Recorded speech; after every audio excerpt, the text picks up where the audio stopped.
Alright, Chapter 13. As I understand by report, I am much charged with the starving of the colony. I did always give every man his allowance faithfully, both of corn, oil, aquavitae, etc., as was by the council proportioned. Edward Maria Wingfield, A Discourse of Virginia. Master Wingfield is no longer our president. He is under arrest, locked up on the Discovery, and his private store of wine, dried beef, eggs, oatmeal, and other good food has been shared equally among all of us. He says he was keeping it to dole out to us if we ran out of provisions, but that didn't keep the council from voting him down. Now we have Captain Ratcliffe as our president. Captain Smith says we have gone from the frying pan into the fire. Reverend Hunt is looking much better. Many of us gave him some of our share of eggs and meat, and so he has been eating well for days. We have had rain too, great drenching storms of it. We have caught it in buckets and barrels to drink, and the river is no longer so salty. The rainwater tastes so sweet. I would think it had honey in it. Reverend Hunt has color in his cheeks again, and he is able to lead Sunday services for the first time in many weeks. Captain Smith has taken all of the credit for discovering Master Wingfield's stash, and for that I am grateful. Henry has no idea it was I who told, and so he has no compulsion to kill me. Question 7. Why does Henry have no compulsion to kill Samuel?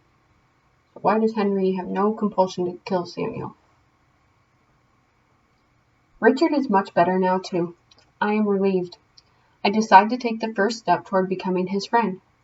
Richard, you want to see my sword? I ask one day when he is up and looking stronger. I could show you some of what Captain Smith is teaching me. So, question number 8. How does Samuel try to fix his friendship with Richard? How does Samuel try to fix his friendship with Richard? Richard looks at me warily, as if he thinks this could be a trick. I just thought you might be interested, I said quietly. Well, I looked down, avoiding his eyes. There is silence between us. Then Richard says, Are you ready to fight a duel yet? I cringe. Is he challenging me to a duel? But when I look up, he is grinning. Not yet, I tell him. But Captain Smith says I'm learning well. Come on, I'll show you a few things. I let Richard try on my armor and have him fasten the belt around his waist so he can feel the weight of the sword too.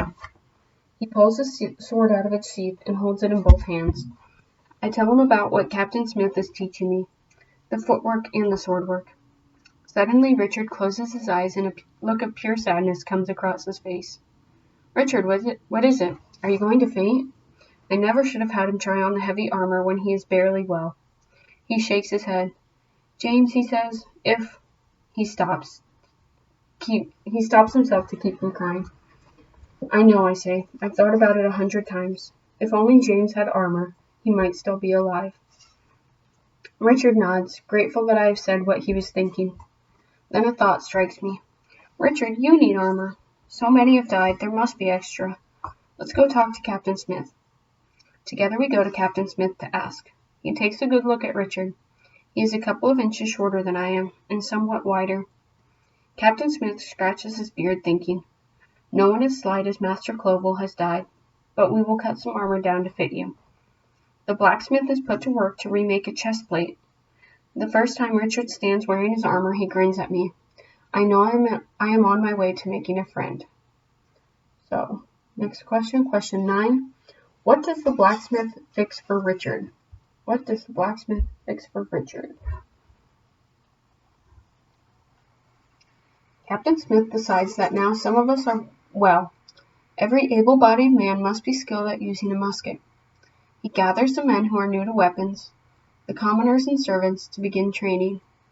He shows us how to keep the slow match burning by blowing the ash off it every few minutes, and how to use it to ignite the gunpowder. We learn each step. Prime the pan, charge the piece with powder, put in the musket ball, ram down the charge, cock the match. We use a big tree with a mark on it as a target. The first time I fire my musket, the kick nearly throws me onto the ground. I miss the tree completely, but so do most of the others. By the end of our training session, my ears are ringing, my arms are sore, and I smell like gunpowder. But I have hit the mark 3 times. Captain Smith says we will continue to train each week until that tree is full of musket shot. The extra rations from Master Wingfield do not last long, and soon we are back to the wormy grains. I wonder why the natives do not mount another raid if they really want us gone. There are hardly 50 of us left, and those that are left are half starved and weak. Maybe they're just letting starvation finish us off, I think. Outside the fort is plenty of food. Fish, oysters, rabbits, berries. But there are also Indians hiding behind the trees. No one has the courage to venture out any farther than is necessary to dig the graves for our dead. Then one day I hear the words I've been dreading. Savages, arm yourselves. We're under attack. I hear the scraping of metal as the guards load the cannons. This is it, I think. They've been watching, waiting, maybe even counting our burials. They know we have only a few men left. They have come to wipe out our colony. Richard and I hurry to put on our armor and ready our muskets. Soon we hear shouts from outside the fort, but these are not the shrill battle cries I have expected any moment. They are the calls of Wingapo. Richard and I run to the front gates of the fort. The gates have been thrown wide open, and natives, men, women, and children are walking in. They look around curiously at our rotting tents and the big iron pot hanging over the cook fire. They all carry baskets. When I see what is in the baskets, I gasp. They are filled with bread, corn, fish, meat, squash, and berries. The smell of fresh bread makes me nearly faint with hunger. One of our soldiers tries to grab a chunk of meat right out of a basket, but the Indian man holding it puts his hand up abruptly to stop him. Captain Smith comes forward. He speaks in Algonquian with our visitors, and I listen closely, trying to understand what they are saying. They are here to trade. They will give us food from their recent harvest in exchange for our copper, hatchets, swords, and muskets. Captain Smith nods agreeably. I wonder if he will actually give them swords and muskets. The Virginia Company has given us strict orders to never let the Indians get their hands on our weapons. Captain Smith translates for our leaders.